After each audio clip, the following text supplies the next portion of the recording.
Hey everybody, I am back with another movie review this week.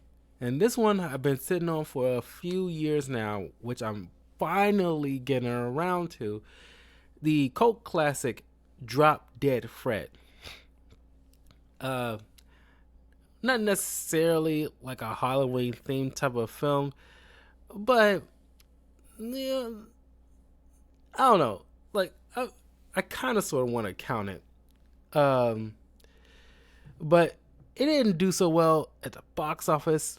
By all intents and purposes, it's not a good film, but it's still enjoyable to a degree in one of those cult classic type of scenarios. Now, let's get on 1991, and I argue the way it carries on goes. I think it's trying to uh, ride on the coattails of the whole Beetlejuice thing that came out a few years prior, where this mischievous entity, you know, causing all these, kind of fun but whimsical havocs. It's directed by A.T.D. Jong, stars Phoebe Cates as Elizabeth Cronin. You might remember her from movies like Gremlins and Fast Times at Ridgemont High. She actually married to Calvin Klein, if you can believe it. Uh, we got Rick Mayhill, the late Rick Mayhill, who portrays the imaginary friend Drop Dead Fred. We got Marsha Mason as Polly Cronin, the mom. Ron Eldard as Mickey Bunce, a childhood friend of Elizabeth. The late Carrie Fisher as Elizabeth's best friend Janie, who as a kid I always thought was kind of therapist or psychiatrist or something. I'm not sure what her profession was, but very high profile person apparently. And Tim Matheson as Charles Grederson.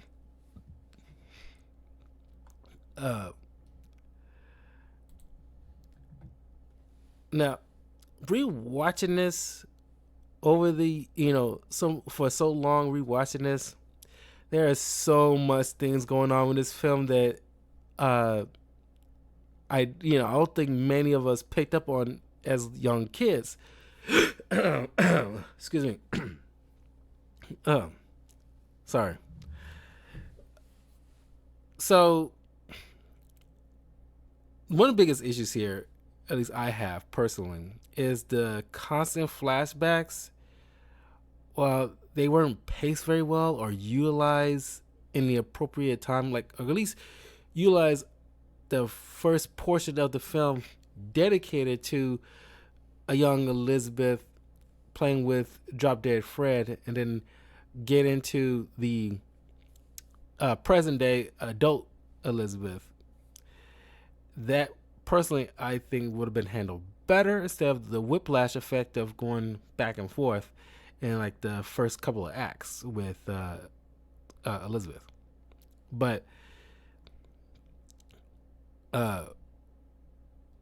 we see an adult Elizabeth who is very meek, and honestly, I'm gonna use a lot of words or therapy speak or a lot of buzzwords here in this film, but I can't help but utilize them to describe exactly what it was meant for in this film. Because this day and age, people have been throwing around the words of uh,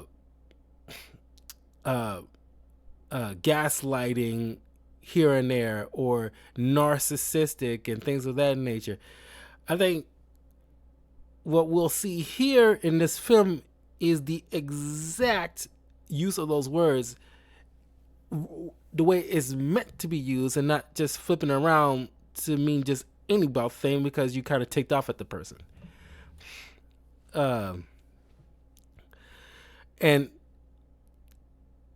I want to say this plays as a joke, but it's in terms of realism and things of that sort, it just seems like it's something else. You probably see in like a Three Stooges type of scenario. But she, Elizabeth, is a court stenographer.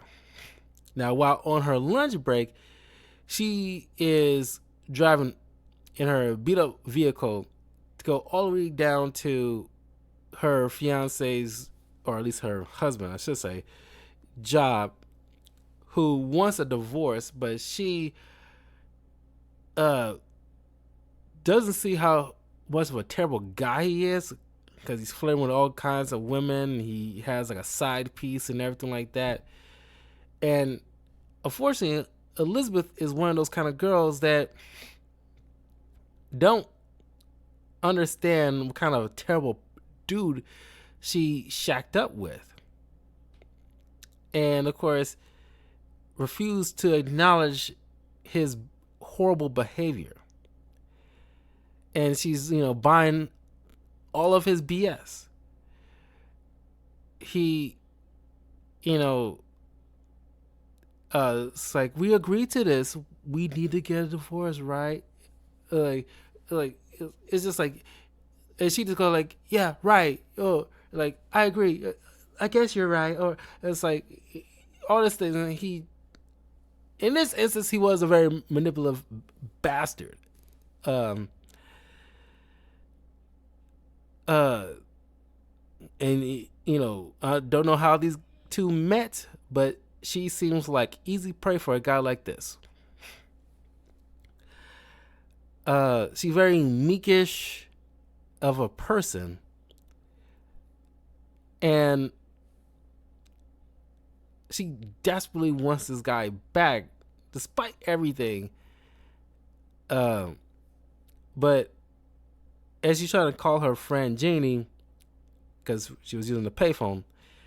Remember payphones? Some people, not all people, because some of y'all might be too young to know what a payphone would be. While trying to call her friend, which she could have just had waited until months later or go over her house to have this kind of discussion, she chooses right then and there to just have this kind of conversation that is meant to be in person, because it seems like a very long story to get through that, you keep having to feed the payphone in order to keep the call going. Because payphones only allow you a limited amount of time to talk with somebody. It's just kind of like because we didn't have cell phones at the time, and it was like a perfect use. And people can call in case of emergencies. Because people also carry like books with phone numbers, and there was also sometimes telephone books in those payphones, like numbers to like maybe like taxi cab services or certain restaurants or whatever. It used to be a thing. Like I don't recall utilizing those payphones all that much because those things tend to be filthy. But I remember Noah used like maybe a few times, and those are just like emergencies kind of situations. But I rarely have used payphones like that.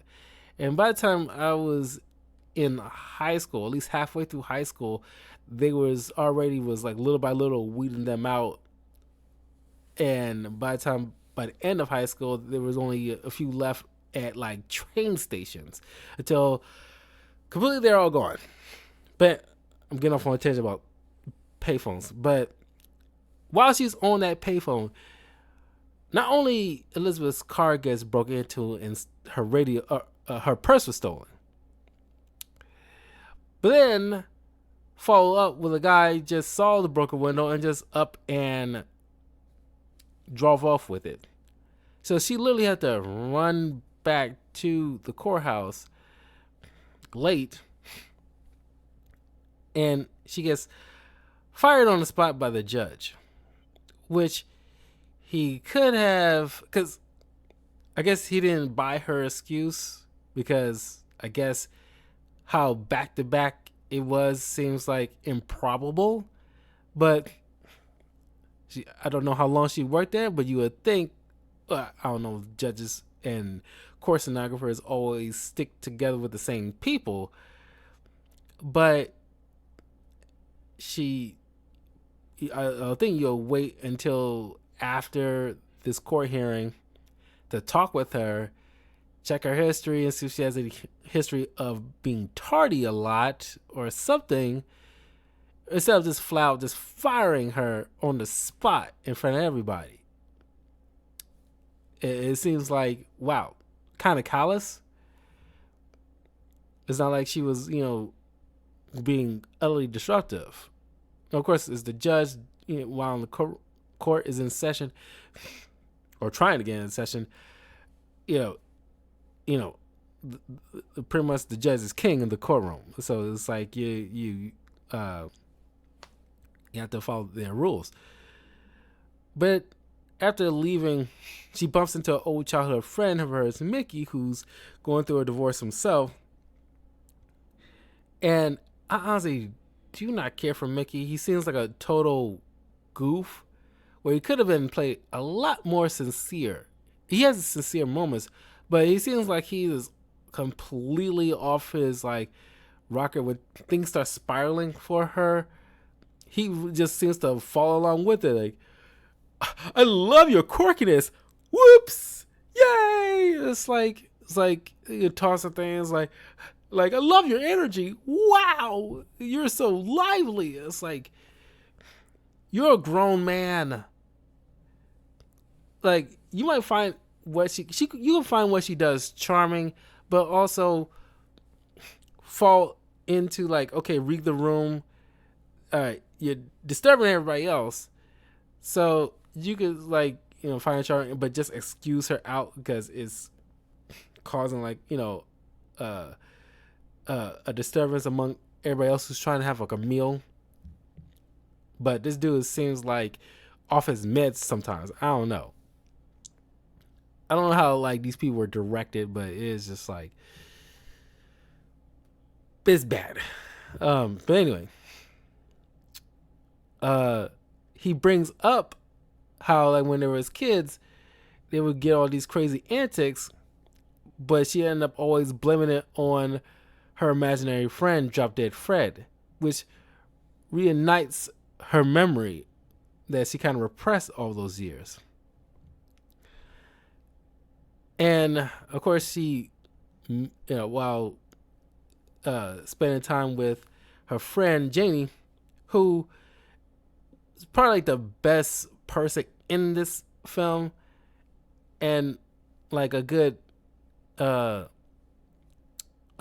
stable person in Elizabeth's life, who's willing to hear her out and very reasonable, and understands that, wow, you have a crap mom. And it's a shame that my biggest qualms with her is that she doesn't step in when she realizes how a horrible mom Elizabeth have. And clearly, it's not I know, this is her mom, and she might not feel like she want to overstep, but Elizabeth is also a grown woman, not a child, so you would think you would stand up for your grown friend when the parent is getting out of bounds. But the overbearing mom shows up after she hears word about the divorce between, or separation between, her and Charles, and she blames Elizabeth, thinking she must have done something wrong. And of course, Elizabeth, doesn't, stand up for herself and just follows along yes, mother. And she decides okay, she has to step in. She brings Elizabeth back to her house to sleep in the same bedroom as she had before, and does all these crazy alterations, same hairstyle, same clothes as her mother, just pretty much retooling her own daughter to be a carbon copy of her. And apparently she loves Charles so much. Why don't you hook up with him? But Elizabeth ends up finding an old Jack in the Box that was taped up, and once she opens it, it releases her imaginary friend, Drop Dead Fred, who is kind of annoying and not in the fun way. Even as a kid, there are still moments I still have fun, because I guess it's supposed to be meant for kids with his antics, but that's like a balancing act. Like I said, this is kind of like a movie that is trying to do what Beetlejuice have done years ago, at least a few years prior to this film, where Tim Burton know the tone that he was going for, and of course, there's moments where kids can enjoy. It still walk that good line of intimidating enough where adults can enjoy it and have its grown up moments, but have a few moments for kids to gravitate to. The director of Drop Dead Fred didn't know, first and foremost, didn't exactly have a particular tone to use as a baseline, and did not walk a line to balance it all out. So, even though like there has some dramatic moments here, when it was playing up the antics and stuff that's supposed to be funny, it comes across as like annoying, and you can't get any enjoyment out of this. This is a shame, because I remember as a kid that I still had some level of enjoyment. I still kind of do, but more so of the dramatic moments, less so with the supposed comedic moments. Fred is like happy to see Elizabeth, but he's also like, "What's wrong with you? You grown up." And he, of course, he placates to kind of like the thought process, because he's an imaginary friend, is geared towards children. He placates to the kind of thought process only like children would react, like love, those kind of moments, and it's like only kids would kind of behave that way. And I guess it kind of makes sense. He's an imaginary friend, so he kind of like stuck in those kind of ways. And you can't help but think about like Bing Bong from Inside Out, where there's like a natural course to these kind of things, where imaginary friends are needed for very infantile children, but as they get older, they have other interests. Yeah, they acquire real friends, in which the imaginary friend, if a kid has one, runs its course until they're no longer needed.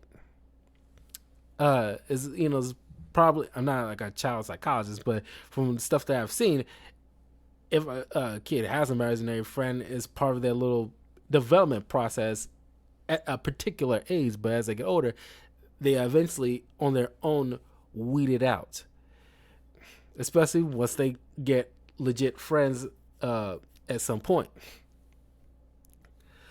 As you saw with that sad scene with Bing Bong just slowly disappearing.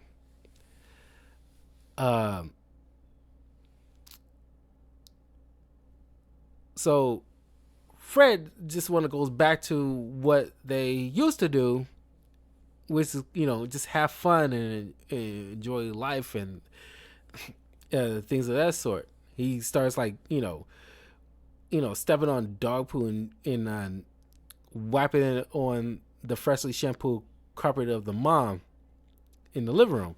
Which, by the way, now I'm thinking about it, it's like he's imaginary.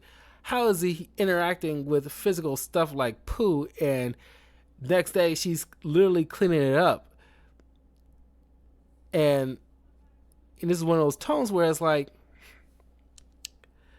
is he physically interacting with stuff, or is he not?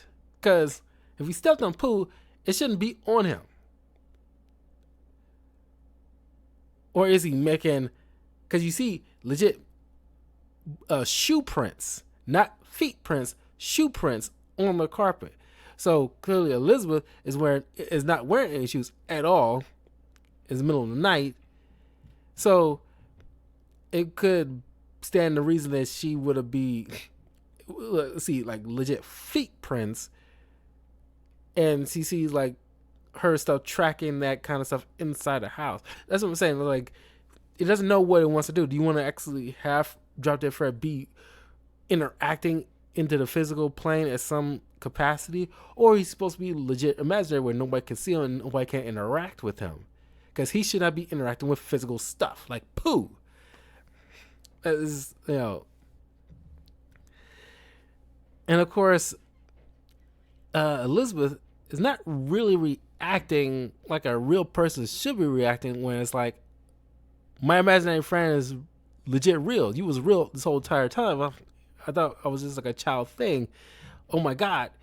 It should be more of a reaction on this kind of stuff than it actually is. She seems very like blasé about it. But, excuse me.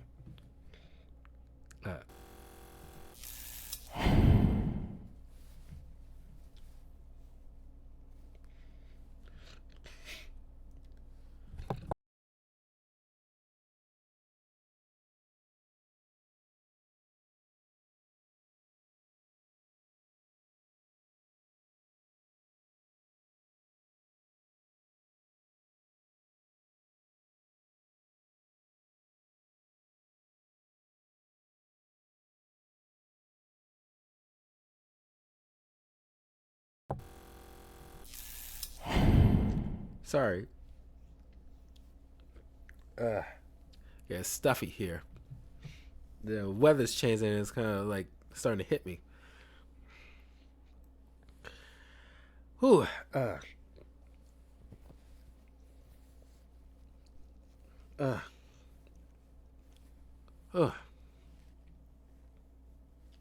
Anyway, so she explains to Fred that, who acknowledges like he's probably here because something about it is not like happy with, so he's trying to or regain her happiness again, because he notices how of a stark difference he's acting from when he remembers her, as goes farther than just the fact that she just grew up, because she didn't retain that childlike wonder anymore. So she explains something like, I just wanted Charles back, that would make me happy. So he's like, okay, we'll work to get Charles back. But he seems so scatterbrained, whereas like he's not, it's like he 50% of the time he's not focused on that. If it was written today, it would be more so where, hell, even 10 years ago, if it was written, you will have Fred putting his focus into trying to get Charles back for her, but does so in like the wildest of ways to try to get his attention, but causing like this kind of havoc in the process, rather than just a wild card, which he is.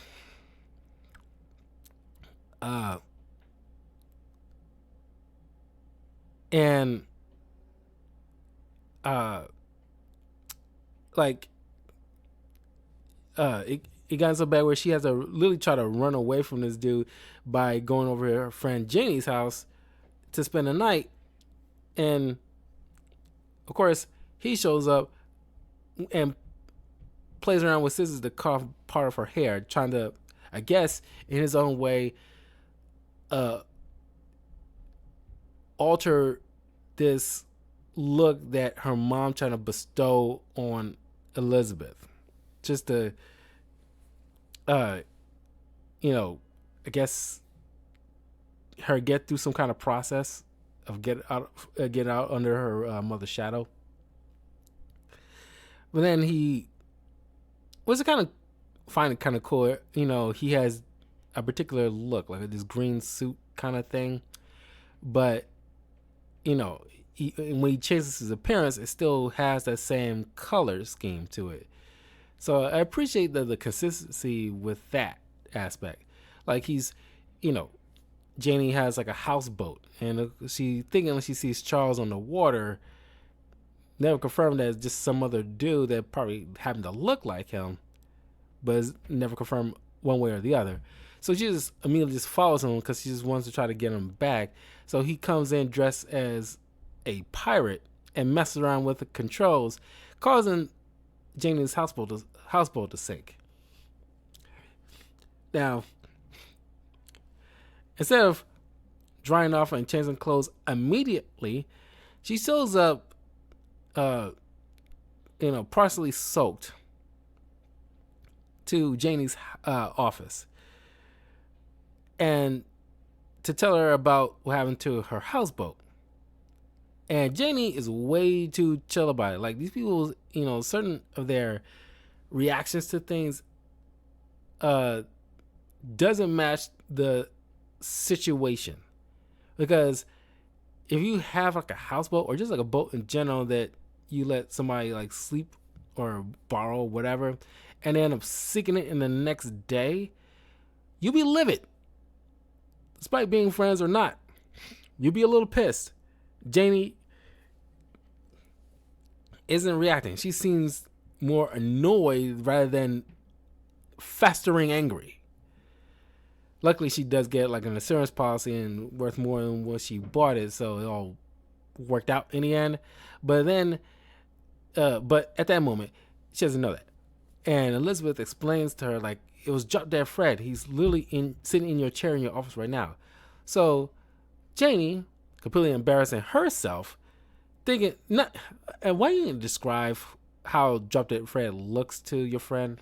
But she buys her friend about this whole imaginary friend situation very easily, instead of like allowing a couple of step process to get to the point of buying it, where she takes her chair, drags it in the middle of the hallway while everybody's onlooking, as she thinks the imaginary friend is some kind of little creature or something like that, while Fred is standing next to Elizabeth, just looking on, while we see Janie looking like a total fool, trying to squish Fred.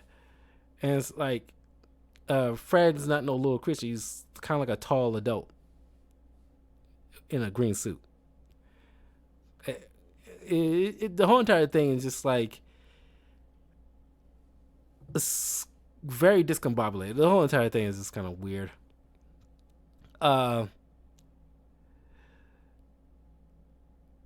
But come to realizing that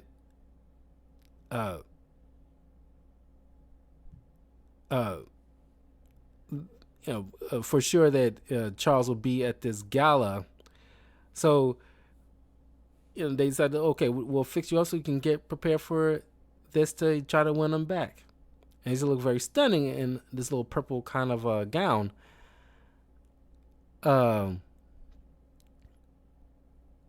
And she's literally seeing him flirting with another woman, but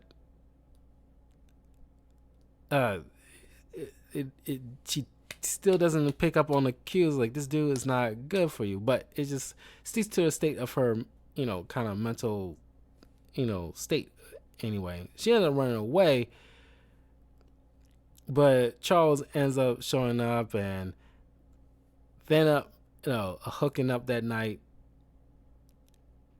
But then the mom shows up and explains to her, explains to Charles about her antics, because she's literally being seen arguing with herself, flipping stuff over, assaulting a violinist, even though it was like Fred that she was trying to, deal with. But she sees like the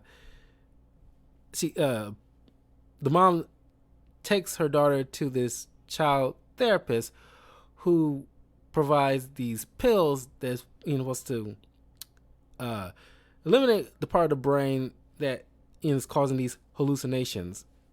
And we get to see like other different imaginary friends among those other kids, which is a shame because, like, I guess back then, a child having an imaginary friend wasn't deemed like a necessary process of a childhood development. It just seems like kind of weird and not normal because, medicine evolves over time. So we didn't know or had that knowledge back then. So the imaginary friends warn Fred not to allow her to take those pills because those pills end up killing one of their close friends. So Elizabeth, who's completely on board of, oh, Charles is back, I'm happy now, I don't need anything or anybody else. But Fred constantly trying to explain to Elizabeth that this guy is no good. He doesn't really love you, but she doesn't want to listen and keep taking the pills that causing him like massive amount of pain till he's kind of like losing his abilities a bit, until she finally listens to him and sees how he just literally on her phone calling another woman. And so she ends up fainting and going into this imaginary world with Fred, this like imaginary fictitious version of her childhood home, where she is confronting the biggest issues of her life, like her hang up with her guy and her mother, that she both dispatches in her mind, and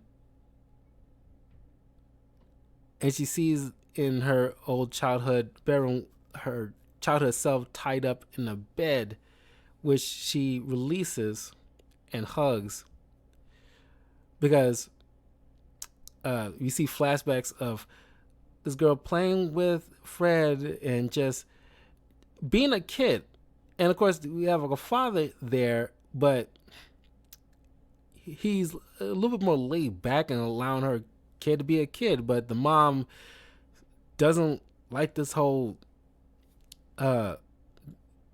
doesn't realize it, she's trying to make this girl grow up fast. And so she, thinks everything is about her rather than about her own kid, which ultimately ends up driving the father away, which is kind of weird, not to like you leaving your kid in the hands of a woman who's completely off her rocker. Not literally, but it's like, yeah, she is like very selfish and overbearing, and probably not a good idea to leave a small child in the hands of this woman. But we never see this guy again. He never came back, which is the fault on him, because he could have saved this girl a lot of heartache. But Fred, in the part the most serious he's ever been in this, dramatic moment, where he explains to her that she doesn't need him anymore, and like you gotta go and live your life. And he tells her like, all you gotta do is kiss me and say drop dead Fred. Which, why did she need to kiss him? Were there some kind of missing script where they had some kind of infatuation with each other or something? That they, some level of love for each other? Is there something missing? Why did he require her to kiss him? There's something missing there. But she kisses him, not like a full-blown makeout sex, but just a little quick peck on the lips. They hug, and he disappears, and she wakes up. She completely dumps this scumbag Charles, and then goes back to her home to collect her back to her childhood home to collect her uh, Jack in the Box where Fred was kept in, and you know tells her mom like you know pretty much tells her off like I got my own life to live. I got I'm not gonna be you essentially, and of course the mom's like I don't want to be alone, which is the same sentiment that Elizabeth had throughout the film, that she hates the idea of being alone. That's probably why she was so gun ho about getting Charles back, because she's, because she, because all stems from the mom. Fred was always been her companion, so it was the father, but because the mother kind of stripped those two things away, she always felt like isolated. But until Charles came along, which wasn't good for her either. He pretty much manipulated her along the way. Don't know where the hell was Mickey this whole time, because he clearly had a thing for her. But Elizabeth tells the mom, like, gives her a hug and explains to her that maybe you just need a friend. The movie ends with Mickey and Elizabeth going out, and even though she can't see him, Drop Dead Fred now is befriending Mickey's young daughter. And that's when the movie ends. Now, the movie is bad, but there is some level of charm to it. It's part of why it still had why it's still deemed as a cult classic. A lot of people in my generation, definitely remember Drop Dead Fred. Don't know how often they've seen it recently, but what is good about it is the things where with what's going on with Elizabeth, where she had clearly, mental issues. And I'm not even talking about the whole imaginary friend aspect, even though that could play some component to it. But the fact that the mom was so horrible, like I said, stripping, causing the father to leave, then stripping, in a way, the imaginary friend from Elizabeth, forcing her to have some kind of mental break, to some degree, not a full blown one, but it's just like she kind of shuts herself off. She's very causing her to be very meek and less of an extrovert as she was as a small child. She seemingly only has she had a real life friend like Mickey, but he went off to have his own life, and she eventually meet up with Janie, who has been there from time to time, but she had this utter fear of being alone because the two closest people she always thought she will always have had been cut off from. I'm not no therapist, but all that stuff really played into her little arc here, where now it's like she was kind of ripe for a scumbag like Charles to just hone in and manipulate. It's not too dissimilar to how in the recent Beetlejuice film, where through Lydia's loss of her husband and she went on this retreat, she got preyed on by a scumbag, producer to manipulate, for his own gains. And of course, like I said, I don't like throwing around this word because I really don't like this word, but this guy was gaslighting Elizabeth this whole entire time, clearly manipulating her in every which way, because it's like, oh, she will always hang on, I can always go back because he's easy pickings. Well, because he's probably been he's good looking and charming and high status dude, so of course he's kind of right for all kinds of women to seek after, who he can just play the field. But whenever it's part of like a dry spell, he got Elizabeth waiting in the wings that she'll know he can call her up and she'll come running like a puppy dog. But that is a horrible thing for a guy to do. Never agree for a guy to end up doing something like that to a woman. Playing the field is one thing, but just be upfront about what you are, just being a stand-up dude about it. And not like sending people off the way he's been doing. Cause clearly this girl doesn't have any kind of level of self-respect about her. All that kind of just got stripped away. There's so much layers to this in terms of all this mental instability, where she had to literally go inside her own mind, thanks to her imaginary friend, because he didn't have to. He can't do it himself. He has to convince her to step through that door. She has to make the choice to confront, these two antagonists in her mind, and just. I saw that a very cathartic thing for her to say to her mom in her mind. It's like, I'm not afraid of you anymore. Which kind of like gives her the like courage, because I guess imaginary friend kind of served a purpose here, where it's like give you the kind of encouragement that you greatly needed as a kid, because I guess Drop Dead Fred was like stripped away earlier than because he didn't disappear organically.